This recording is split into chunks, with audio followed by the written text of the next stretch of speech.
கம கம்மன்னு நெய் தனியா மிளகுல வச்சு ஒரு சூப்பரான சாம்பார் ரெசிபி பார்த்துடலாம்.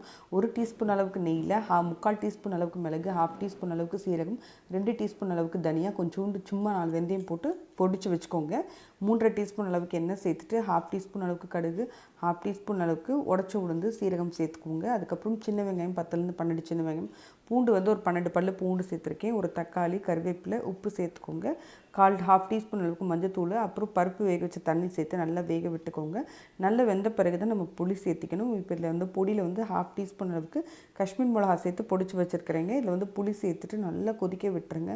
கொதிக்க விட்ட பிறகு நம்ம பொடிச்ச பொடியே சேர்த்துக்கலாம். அதுக்கப்புறம் வேக வச்ச பருப்பு வந்து துவரம்பருப்பு 150 கிராம் அளவுக்கு நான் ஏற்கனவே வேக வச்சு வச்சுருக்கேங்க.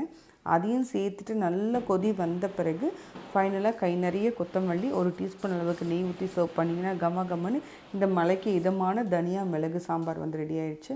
கண்டிப்பாக ட்ரை பண்ணி பாருங்கள். இந்த நம்ம சேனலில் வர அடுத்தடுத்த இன்ட்ரெஸ்டிங்கான ரெசிபீஸ்க்கும் டேஸ்டியான ரெசிபீஸ்க்கும் கண்டிப்பாக சப்போர்ட் பண்ணி லைக் பண்ணுங்கள், ஷேர் பண்ணுங்கள், சப்போர்ட் பண்ணுங்கள். இப்போ வந்து சுட சுட மிளகு சாம்பார் வந்து ரெடி ஆகிடுச்சுங்க. நல்லாயிருக்கும். கண்டிப்பாக ட்ரை பண்ணி பாருங்கள். இதில் ஃபைனலாக நெய் வேணும்னா கண்டிப்பாக ஸ்கிப் பண்ணிக்கோங்க. பாய்.